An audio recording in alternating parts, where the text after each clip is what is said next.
Everyone. तो आज की हम इस वीडियो में जेफरी चौसर के बारे में पढ़ेंगे। तो जेफरी चौसर का जन्म लगभग 1340 के अराउंड लंदन इंग्लैंड में हुआ था और उनके फादर एक वाइन मर्चेंट थे। इसलिए चौसर का फैमिली बैकग्राउंड मिडिल क्लास था लेकिन फाइनेंशियली स्टेबल भी था और इसी वजह से उनको एक अच्छी अपब्रिंगिंग और एजुकेशन मिली। बचपन से ही चौसर को लैंग्वेजेस और लिटरेचर में काफ़ी इंटरेस्ट रहा और उस टाइम इंग्लैंड में फ्रेंच और लैटिन एजुकेटेड लोगों की लैंग्वेजेस होती थी और चौसर ने वो दोनों ही लैंग्वेजेस सीखी। इन लैंग्वेजेस की नॉलेज की वजह से उन्होंने यूरोपियन लिटरेचर को डीपली स्टडी किया और यंग एज में ही चौसर रॉयल कोर्ट से कनेक्टेड हो गए। लगभग 1357 में उन्होंने रॉयल हाउस होल्ड में पेज यानी सर्वेंट लाइक पोजीशन के रूप में काम करना शुरू किया और कोर्ट में रहकर उन्होंने एरिस्टोक्रेटिक सोसाइटी, पॉलिटिक्स और डिफरेंट सोशल क्लासेस को क्लोजली ऑब्जर्व किया। ये ऑब्जर्वेशन बाद में उनकी राइटिंग का इम्पॉर्टेंट बेस बना। उनकी सबसे famous work the Canterbury Tales में भी सोसाइटी के अलग अलग लोगों को रियलिस्टिक और सटायरिकल वे में दिखाया गया है, जिसमें the general prologue to the Canterbury Tales and the pardoner prologue and tale बहुत इम्पॉर्टेंट पार्ट्स हैं। एडल्ट लाइफ में चौसर सिर्फ पोइट नहीं थे बल्कि एक गवर्नमेंट ऑफिसर, डिप्लोमेट और रॉयल सर्वेंट भी थे। उन्होंने किंग के लिए कई एडमिनिस्ट्रेटिव जॉब्स की, जैसे कस्टम ऑफिसर और क्लर्क। इन जॉब्स के थ्रू उन्हें अलग अलग कंट्रीज ट्रैवल करने का मौका मिला, स्पेशली फ्रांस और इटली। इटली की ट्रैवल उनके लिटरेरी डेवलपमेंट के लिए बहुत इम्पॉर्टेंट थी क्योंकि वहाँ उन्होंने इटालियन राइटर जैसे दांते अलायरी, फ्रेंचेस्को पेट्रियार्के, जियोवानी, इन राइटर का इन्फ्लुएंस चौसर की पोइट्री और स्टोरी टेलिंग स्टाइल पर क्लियरली दिखता है। चौसर ने अपनी राइटिंग में मिडल इंग्लिश लैंग्वेज का यूज़ किया जो उस टाइम लिटरेचर के लिए अनकॉमन था और इसी वजह से उन्हें फादर ऑफ इंग्लिश पोइट्री भी कहा जाता है। उनकी मास्टरपीस द कैंटरबरी टेल्स एक फ्रेम नरेटिव है जिसमें अलग अलग पिलग्रिम्स अपनी स्टोरी सुनाते हैं जो कैंटरबरी कैथेड्रल की पिलग्रिम्स पर जा रहे होते हैं। और इस वर्क में चौसर ने मेडिवल इंग्लिश सोसाइटी के ऑलमोस्ट हर क्लास को रिप्रेजेंट किया है, जो मैंने लास्ट वीडियो में बताया था। चौसर की राइटिंग की खास बात उनका ह्यूमर, रियलिज्म और शार्प सोशल सटायर है। उनकी डेथ 1400 में लंदन में हुई थी, लेकिन उनका कंट्रीब्यूशन इंग्लिश लिटरेचर में इतना इम्पोर्टेंट है कि उन्हें पोइट कॉर्नर में दफनाया गया, जो फेमस राइटर्स के रेस्टिंग प्लेस है। जेफरी चौसर का लिटरेरी करियर बहुत डाइवर्स और इनोवेटिव रहा।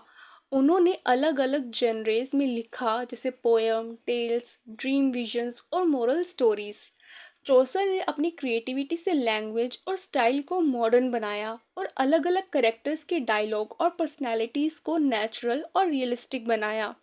उनकी स्टोरीज में ह्यूमर, आयरनी और सोशल कमेंट्री का कॉम्बिनेशन होता था जो पहले लिटरेचर में रेयर था। उनका फोकस सिर्फ नोबिलिटी या रॉयल लाइफ पर नहीं था, वो बल्कि कॉमन लोगों जैसे मर्चेंट्स, फार्मर और पिलग्रिम्स की ज़िंदगी को भी एक्सप्लोर करते थे और उनकी स्ट्रेंथ और वीकनेस को इंटरेस्टिंग और एंटरटेनिंग वे में दिखाते थे।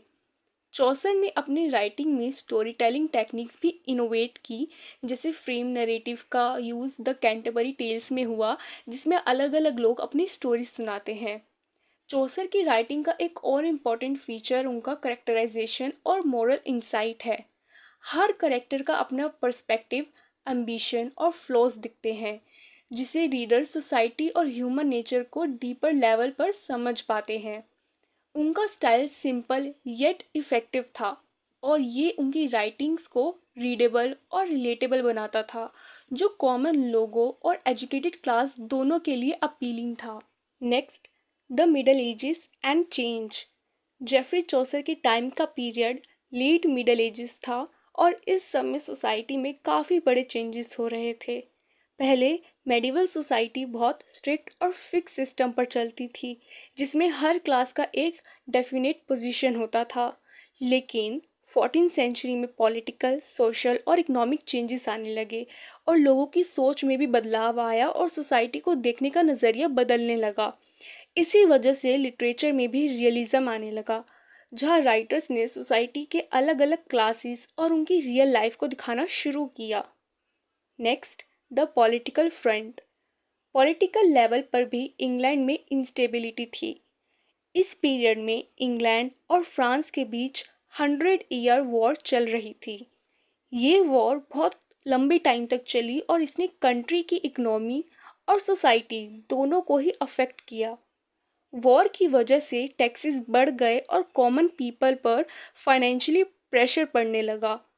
इस सिचुएशन की वजह से लोग अथॉरिटी और गवर्नमेंट के डिसीजंस को लेकर ज़्यादा अवेयर होने लगे। Next, the setback. Middle edges को एक बहुत बड़ा सेटबैक भी फेस करना पड़ा जब ब्लैक डेथ नाम की डेडली प्लेग यानी एक डिसीज़ यूरोप में स्प्रेड हुई। इस डिसीज़ ने पॉपुलेशन का बहुत बड़ा हिस्सा ख़त्म कर दिया। बहुत से विलेजेस एम्प्टी हो गए और इकोनॉमिक एक्टिविटी स्लो हो गई। इस ट्रेजिडी की वजह से लोग लाइफ और डेथ के बारे में ज़्यादा सोचने लगे और सोसाइटी पर इसका डीप साइकोलॉजिकल इफ़ेक्ट हुआ। Next, the labour class. Plague के बाद लेबरर्स की इम्पोर्टेंस बढ़ गई क्योंकि काम करने वाले लोग कम हो गए। इस वजह से लेबर क्लास ने बेटर वेजेस और बेटर वर्किंग कंडीशन की डिमांड करनी शुरू की। कभी कभी ये डिससेटिस्फैक्शन प्रोटेस्ट में भी बदल गया, जैसे पीजेंट्स रिवॉल्ट, जहाँ पीजेंट्स ने हैवी टैक्सेस और इनजस्टिस के खिलाफ रेबिलियन किया। इससे ये क्लियर हुआ कि लोअर क्लास अपने राइट्स के लिए अवेयर हो रहे थे। Next, the rising middle class. इसी पीरियड में एक नया मिडिल क्लास भी राइज होने लगा, जिसमें मर्चेंट्स, ट्रेडर्स और प्रोफेशनल इंक्लूड थे। ट्रेड और बिजनेस के ग्रोथ की वजह से इनकी इकोनॉमिक पावर बढ़ने लगी और ये लोग एजुकेटेड भी थे और कल्चर लिटरेचर में भी इंटरेस्ट रखते थे। इस राइजिंग मिडिल क्लास ने सोसाइटी को ग्रेजुअली चेंज किया और फ्यूडल सिस्टम की ट्रेडिशनल स्ट्रक्चर को चैलेंज करना शुरू किया। फ्यूडल सिस्टम एक लैंड बेस्ड सिस्टम था जहां लैंड के बदले सर्विस, लॉयल्टी और प्रोटेक्शन दिया जाता था और सोसाइटी एक स्ट्रिक्ट हायरार्की में ऑर्गेनाइज्ड होती थी। The church. मेडिवल सोसाइटी में चर्च का इन्फ्लुएंस बहुत स्ट्रॉन्ग था।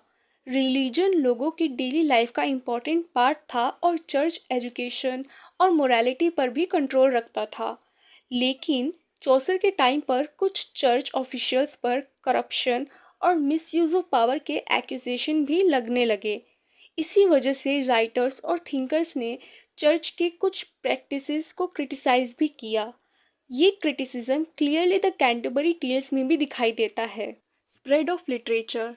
लेट मिडल एजेस में लिटरेचर का स्प्रेड भी बढ़ने लगा। पहले ज़्यादातर लिटरेचर लैटिन या फ्रेंच में लिखा जाता था, जो मेनली एजुकेटेड एलाइट के लिए होता था। लेकिन धीरे धीरे राइटर्स ने इंग्लिश लैंग्वेज का यूज़ करना शुरू किया ताकि कॉमन पीपल भी लिटरेचर को समझ सके। जेफरी चॉसर ने मिडल इंग्लिश में लिखकर इंग्लिश लिटरेचर को डेवलप करने में बहुत इम्पॉर्टेंट रोल प्ले किया, स्पेशली अपने famous work the Canterbury Tales के थ्रू। इस वीडियो में हमने जेफरी चॉसर के बारे में जाना। अब नेक्स्ट वीडियो में हम इसी यूनिट को अच्छे से पूरा समझेंगे। तो अभी के लिए बस इतना ही। ओके।